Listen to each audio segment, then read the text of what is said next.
welcome to The Executive Appeal, a show that convenes the world's most powerful and successful leaders to share mentoring and career advancement advice to help you successfully transition into senior level executive positions. I'm your host, Alex Tremble, award-winning speaker, author, and leadership expert with over a decade of experience coaching and advising some of our nation's most senior level government leaders. So if you're ready to reach your goals, let's get started. Hey, welcome, you beautiful, ambitious leaders, to another power-packed episode of The Executive Appeal. I am your host, Alex D. Tremble, and I am thrilled to have you join us today. You know, this podcast is where we go beyond the ordinary, moving past the cliches of just work hard to actually uncover the true secrets of being successful at the executive level. And look, by the way, you know this, I'm not just your host and not just very handsome. I am also an international keynote speaker and executive coach. So if you're looking and seeking an engaging and motivational speaker for your next event, look no further. I've had the privilege of addressing audiences around the world, sharing insights that go beyond the surface and leave a long-lasting impact. Whether it's developing meaningful relationships with your team members, your mentors, clients, executives, whoever you need to build, stakeholders, if it's building relationships with them, or if it's helping to provide your audience with the strategies required to achieve exceptional results in their life, regardless of the complex challenges they will focus on, they will have to overcome, I am your guy. So don't miss out on this opportunity to elevate your team and stakeholders' potential. Visit us at alextremble.com today to book me to speak at your next event, and let's make this your next event unforgettable together. Now, with no further ado, let me say today is a good day. See, today we have the always super smooth Mr. Juan Ramirez. Juan currently serves as the Regional Growth Director for Oak Street Health. And prior to this role, he served as the bilingual business consultant for Paychecks and the Director of Inside Sales for Direct Buy. Now, I am just super excited to jump into this conversation. How are you doing today, kind sir? I am doing well. How are you? Man, I can't call it. Awesome intro, by the way. Thank you, brother. You know, I think the best part about it is when I say I'm handsome, but well, I'll ask my mom. I think she normally agrees with me on that one. She'll definitely agree with you. My mom agrees with me as well on that. Brother, so look, you and I have been chatting over the last few months, and I love getting to know you, especially since we were connected via one of our past guests in the podcast. And there's a question I've been thinking about since you and I last spoke. And look, the reality is, as I shared before, you've held a number of leadership positions. You've also worked at places like Wells Fargo and DirecTV. You've done some amazing stuff. I'd love to ask you, how have you gone about achieving so much while also maintaining your connection to family? Because that's one thing I've always heard you talk about, is that family is important to you. So how did you do both? Yeah. I think making that your focus and your reason for working so hard and focusing on your career, always kind of have that, like, the reason I do this, my mission is to provide for my family and give them the life that, like, I wish I would have had growing up. And like we always talk about, like, are we doing too much for our kids, right? I just want to be able to give my kids stability that I didn't have growing up. So that motivates me. That keeps me driven. I always tell people that I work like somebody's always watching me, right? Like, even if I work remote, like, I don't step away from my computer because I feel like somebody could be watching me, right? Like, they could be logging into my computer. And just focusing on that, focusing on hard work and doing the right thing keeps me driven, but doing it for the purpose of family. So I love that we started the conversation off this way, because I 100% agree with you. I feel, and this is one thing I work with my clients on, is understanding why you're doing this work, why you want to be successful. If I feel like if you don't do the work to understand why this is important to you, especially if you're an ambitious person. If you're an ambitious person, if you're a go-getter, you're going to move regardless. You're going to keep going regardless. The problem is if you don't know why you're doing it, you're going to keep going and you're going to miss the stop. You're going to be on that bus trucking along and you're going to miss your stop. Because I think there is a place and there is a time when you say, you know what, maybe I need to cap my success, because again, the purpose of me being successful or achieving these things is not just for its own end, not just to go make more money or get a bigger title, but because I wanted to provide the resources for my family. I wanted to have the financial freedom for X, Y, and Z. I wanted to do whatever it is versus just working to work. Mm-hmm. Absolutely. I really started understanding and living it after reading a book by Simon Sinek called Start with Why. Mm-hmm. And, we talk about like companies that start with like, their product, right? Like they'll start with like, hey, I'm going to build a car, right? But then you look at organizations that start with like, why I want to build that car, right? Like what I want to do differently. And in the book, they talk about like Apple, right? Like Apple started with their why. And I don't know like exactly how they explain it, but there's a few like really good videos about it. That you can Google, right? Like Simon Sinek, Start with Why. And for me, my why is, right, be able to provide for my family what I didn't have. When I do that, like it kind of leads me in the right direction. Do the right thing and the right things will happen. So so I have to make this side comment. Many people, I won't say everyone, I don't always tell my business, but I do tell my business a lot.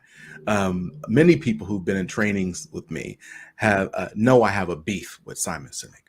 Oh, no way. Oh yeah, him and I, we got a thing going on. So when he wrote his book 5 Whys or Start with Why, I had actually just written my first book. And I actually had the same process in my book. And my wife read the draft and she was like, oh, so you got this from Simon Sinek. I'm like, who's Simon Sinek? Who's that? Oh, Yeah. The book. And I read it and I was like, I don't like you. No way. So now I have to, I'll full transparency. I haven't had a chance to read your book, but now that you said that, I will. I'm gonna download it. And I have a confession. I don't actually read. I do audiobooks. So I commute a lot, and I'm always in my car, and I just throw on an audiobook, and that makes my commute a lot easier. But I feel like I'm so well read now, but I really am cheating because I read so many books, but it's all audio. So we're gonna get to that. I'll be clear for myself. When I say me and Simon has beef, I have beef. He probably doesn't know who I am just yet. But if you hear this, Simon, come on the show. Bring me on your show. We'll have this fight. But it's more in joke and jest. But to your point, you're absolutely right. I think that starting with why is so important, and not even just starting with why. I encourage people to start with themselves. I mean, there is a lot of desire to change the world or change the system and do this and do that and do this. But it's like the same thing in the airplane. If you don't put your own air mask on, how you gonna help someone else? You have to get yourself in a good situation, either mentally, physically, emotionally. Like you should be well read. I used to, I'm gonna shut after this, but I fought it for years. Like I was like, nope, I'm not doing Audible. I like books. I'm not gonna be in that, those trends and everything. But as soon as I started listening to audiobooks, I started consuming so much, and I've grown because of it, just because I allowed myself to utilize that resource. Yeah. I mean, it's if you're a dad and you have a career and you try to get a workout in, it's really hard, right, to like also get your reads in. So if you're able to like read while you're on the treadmill or while you're driving to work, I feel like you're kind of killing two birds with one stone, right? So as long as you're able to, I think some people don't have that auditory like learning ability, right? So some people, like I've talked to a few people and they're like, I can't, like I'll just like start dozing off, or I'll start like thinking about something else. Some people just can't do it, but I find that I'm able to like retain a lot of it, a big part of it at least. So you talk about retaining. I'd love to hear your thoughts on this. So years ago, I consume so much data, so much information consistently. I love learning, especially in the topic I was of my subject, right? I was reading so many books on leadership, on influence, on relationships, and so on and so forth. And it got to a point where I stopped.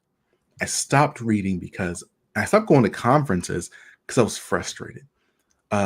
Every single time I read something, I'd be like, I know this.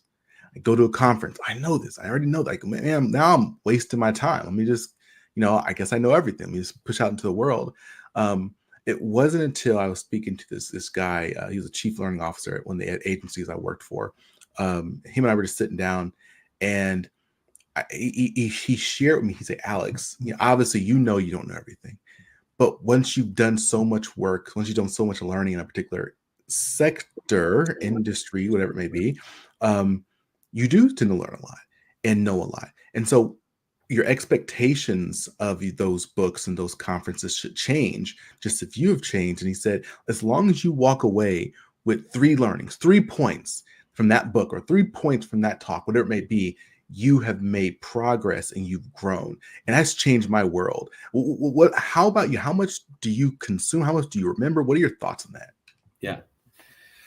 Yeah. I think there's like, sometimes I like catch myself thinking like, oh, I wish I had that book so I can like highlight that part, because I thought that was really interesting, right?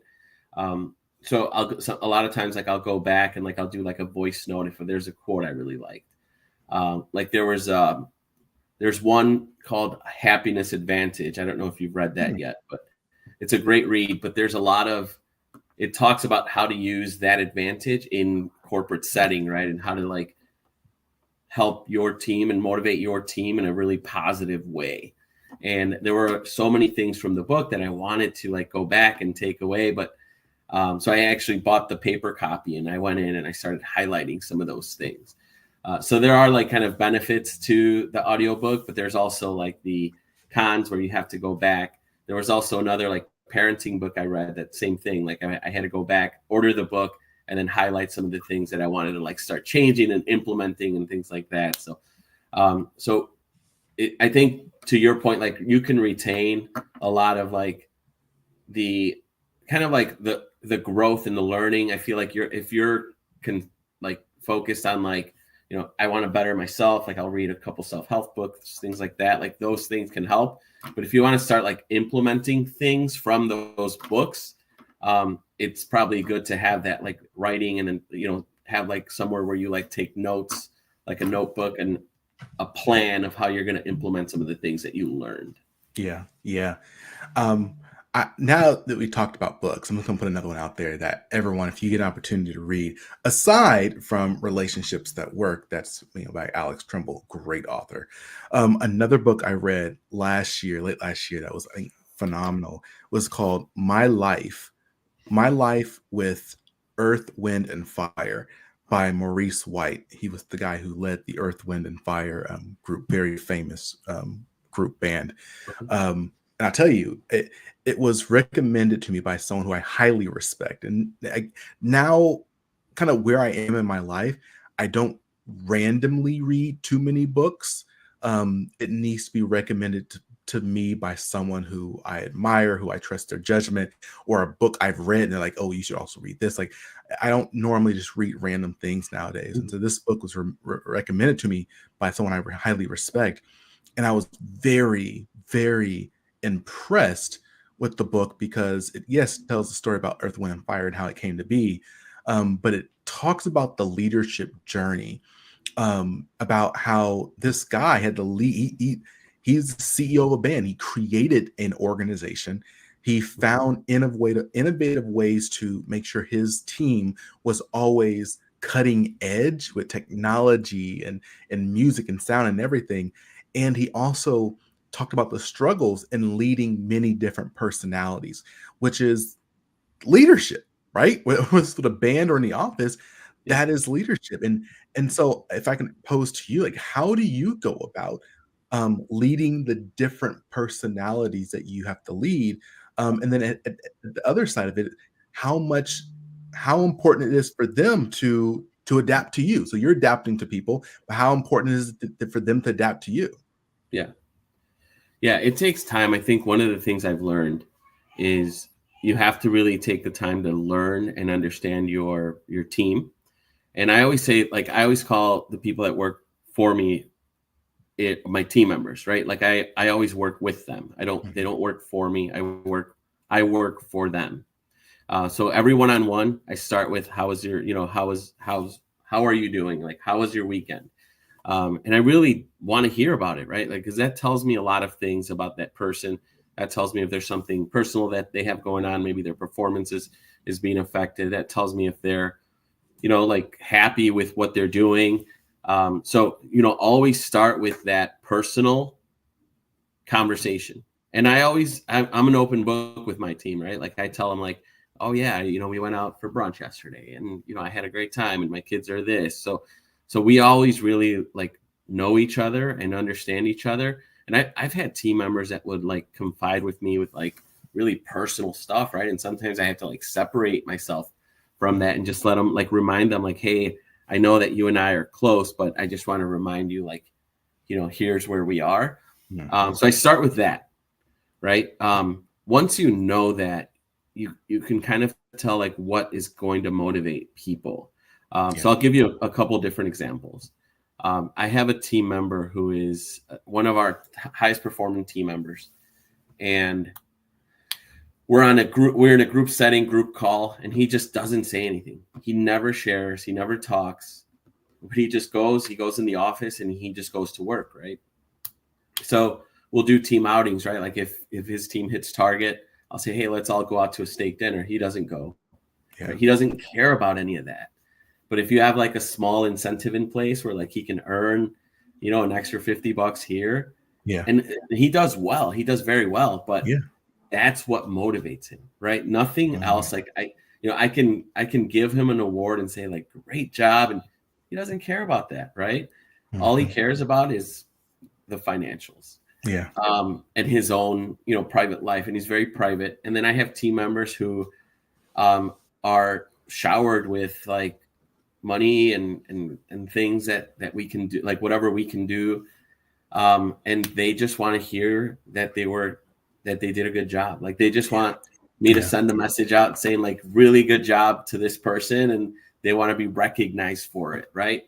But you don't learn that from, sitting behind a desk or you learn that from being in the field with them, being there with them, Mhm. having those personal conversations. Yeah. And then that way you can kind of lead differently.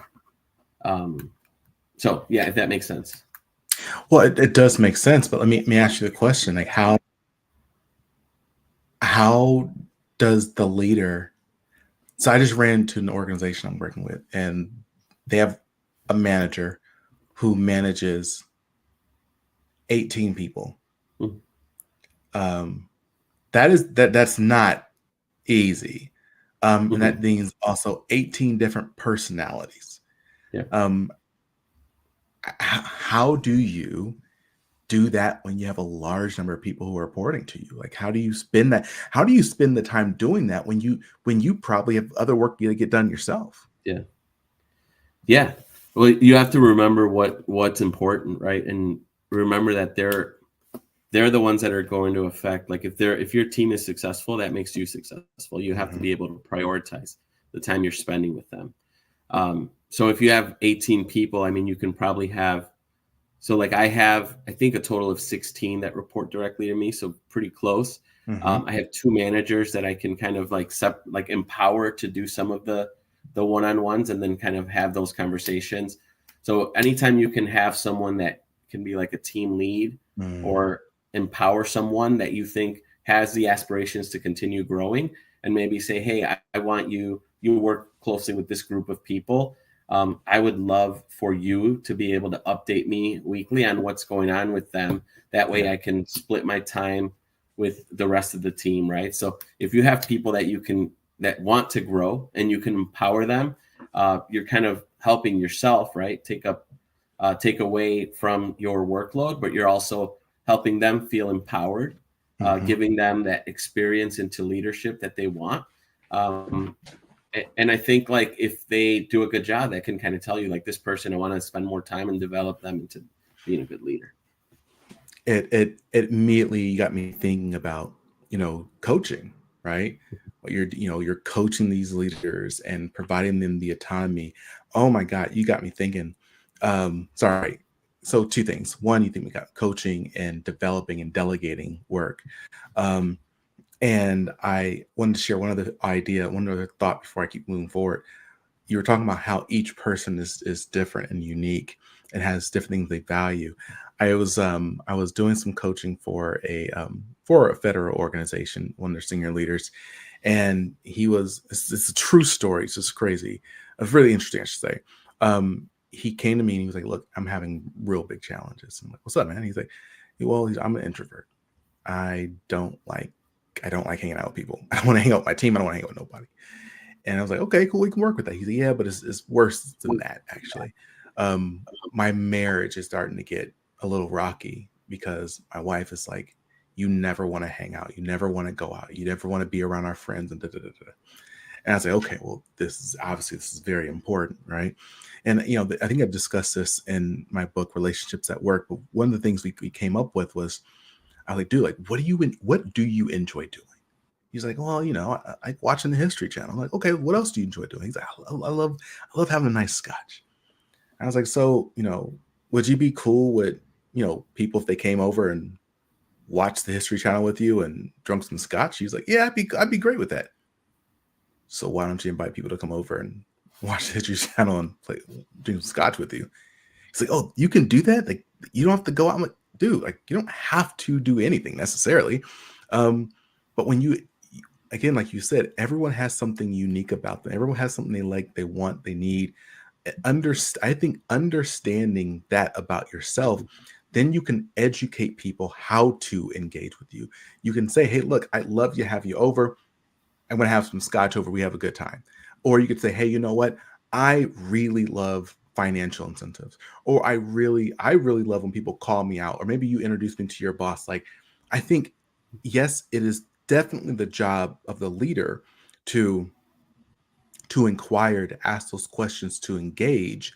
And I think it's also up to each of us to be ready to answer those questions and even volunteer that information.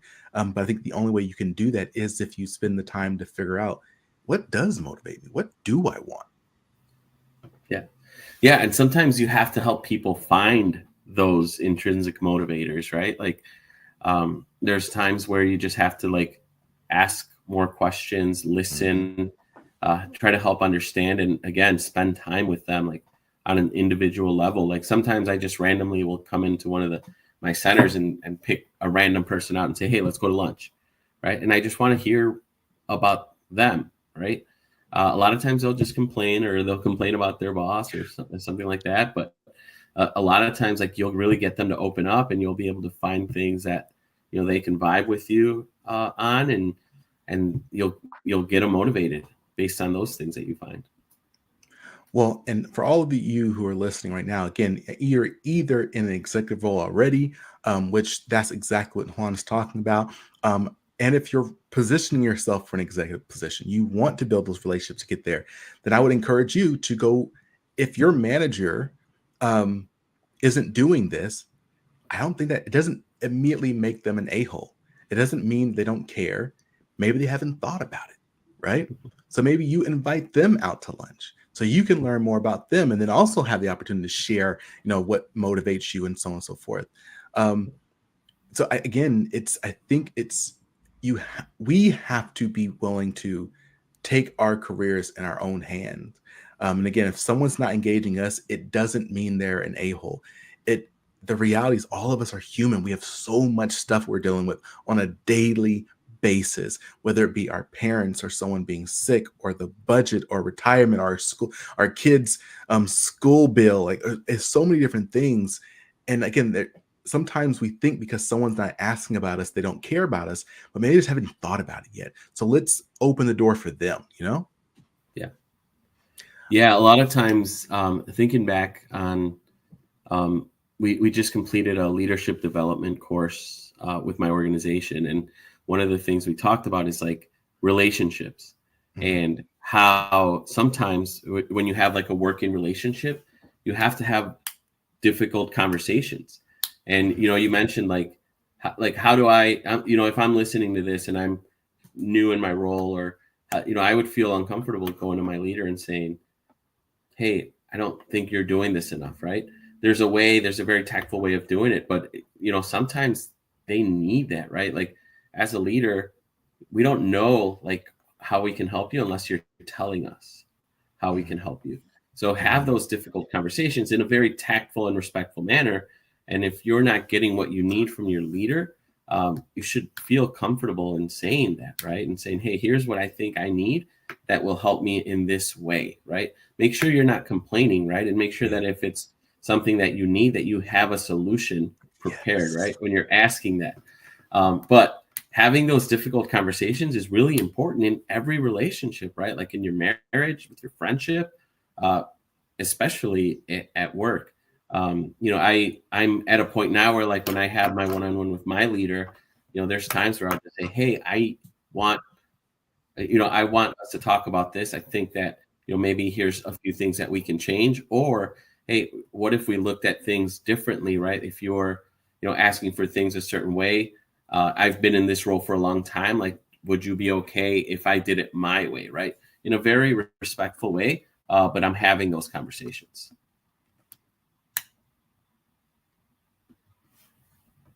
I think you're muted. Yep, that's what happens nowadays still. I said, absolutely, you are spot on. So I want to throw a question by you. Again, this is a question that for all the listeners who've been listening for the last few weeks and months, you've been hearing me this question more often because I'm finding more and more people, especially my clients, love to hear these responses and these stories. So my question is, like, I know your story. I know a bit of your story. You've shared it with me, and we didn't have to talk about it today. So feel free to share it in this answer if you need to. But you, like many other very successful leaders, did not come from wealth. You did not start off at the top of the ladder. You had to work your way up from where you were, and so that required you to have so many challenges, so many difficulties, build certain resilience, and you have a family. So my question is like, how have you decided, how will you raise good human beings? Like, what do you think is the best way to raise a good human being, without being too easy or too hard or whatever it may be? Yeah. Alex, I ask myself this question every day. Am I doing the right thing? Am I doing too much of this or too little of that? And I think what I've come to realize is, if you're present, if you're there for your family, if you're there for your kids, you're already doing a lot better than a large percentage of people. The second thing is having like a moral compass and understanding, like, if you're doing the right thing, if you're teaching your kids kindness, honesty, hard work, which is really important, and making sure that they understand like life is going to be difficult. You have to, persevere and work through challenges. If you're doing those things in some sort of way, I think you're already ahead of the game and you're doing the right thing. And again, like you and I talked about, we won't know maybe until 18, 20 years down the road if we did the right thing. But guide yourself with that, kindness, honesty, things that you think, or things that it doesn't have to be those things, right? But things that are important to you, that are a moral compass for you. You're going to do right by your family. And again, the biggest thing is just being there for them. Oh man, I was talking to, thank you so much for sharing that, Juan. I was talking to a family member recently, and they were really upset because they were worried. They were worried whether they were doing the right thing as a mother for their young child. Their child's like 5 years old. And they're like, I'm not around as much as I'd like to be, and so on and so forth. And I know this person loves their kid. And I had to remind them, like you just said, yes, quantity is important, but quality is so much more important. Like when you are there, be there. When you're present, be present. And like I said, it's challenging at times. I was just talking to a guy this morning, one of my coaching clients, and he was like, look, the reality is that, I am responsible for me, my wife, and my 5 kids. I have to bring in enough money to take care of all of them. I can't let things go awry because that's their lives and so on and so forth. And I had to remind him, I was like, dude, like the popular saying is like, I'll die for my kids. I'll die for my family. But I was like, I encourage people to do the opposite. Will you live for your kids? Will you live for your family? Will you create a life? Will you work to create a life where you're happy, all of you together, versus you being the martyr and everyone else living their best life and you tearing yourself down and dragging yourself along because you think that's the only way? There's always another way. You just got to be creative enough to find it. Now, Juan, I know I kind of jumped in on that bandwagon you brought up to the party. Is there anything you want to say on that before we start wrapping up? No, I think you make a really good point, right? Like when you are there, be there. And it's easier said than done. Like I catch myself all the time, right? When I'll get a notification on my phone and I'll just, start typing away in an email and my kids are like, Daddy, let's play. So make that time that you are there, make it quality, make it meaningful, make it impactful. But know that like you have to be able to balance it, right? And I think that's the challenge. I want to say one last thing on that, because I think you brought up a great point. Everyone, you probably already know this, but I'm going to say it just for the people in the back. You're not perfect. I'm not perfect. Juan's not perfect. No one's perfect. So even if you are trying to be there, you're doing your best to be present, and you slip up and you do the email, you take the call, whatever. I don't want you, as long as you're not consistently doing it, consistently, forgetting about your family, so on and so forth, realize, oh shoot, you know what? I did that, or maybe I had to do it. This instance right now, I had to do it, and I'm going to make it up to it. But don't beat yourself up, because no one is perfect. We're all in this world doing our best. We're doing our best with what we have. And so I encourage all of you. Last thing I'll say on this is that, I actually struggled with this a lot in the beginning. I'm like, man, I wish, why didn't my dad teach me to use a Roth IRA when I was younger? Like I would have been loaded right now. Why didn't they do this? Why didn't they do that? And I had to finally come to the realization that they did the best they could with what they had. They couldn't teach me what they didn't know. And so it's for me to do the best I can for my child and teach them all I can, realizing that at some point my child's probably going to say, oh, later on, why did my dad teach me this? Why did my mom teach me this? And hopefully they'll understand we did our best, and then he'll do the best for his kids, and so on and so forth. Juan, I'd love to, thank you so much for being here, but I want to open the floor for you. Is there anything you'd like to share to our audience as we begin to wrap up? I think just touching again on like the leadership style.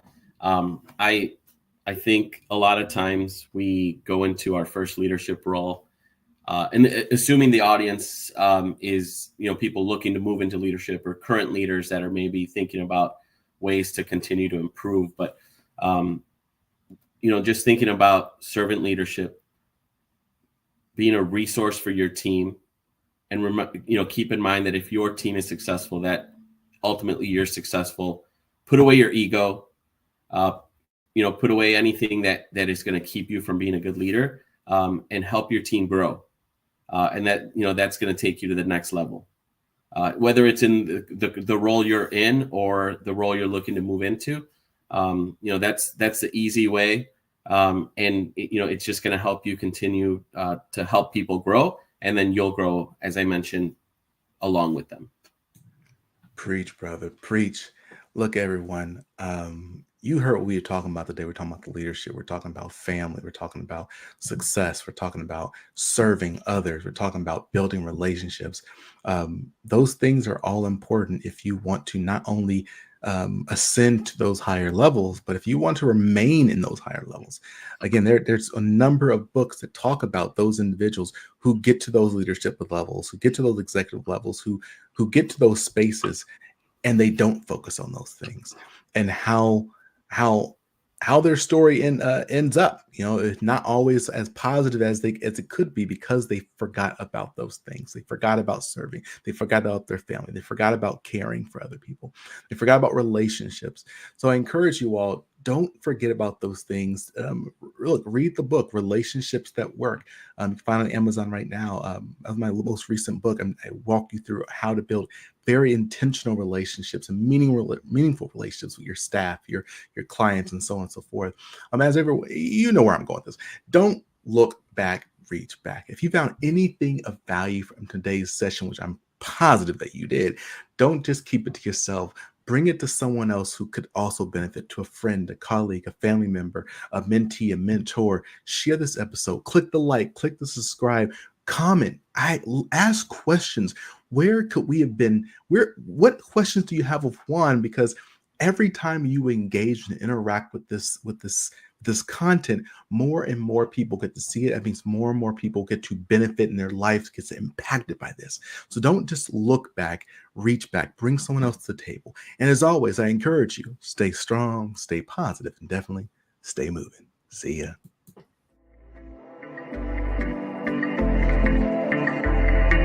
Thanks for listening to The Executive Appeal with Alex Tremble.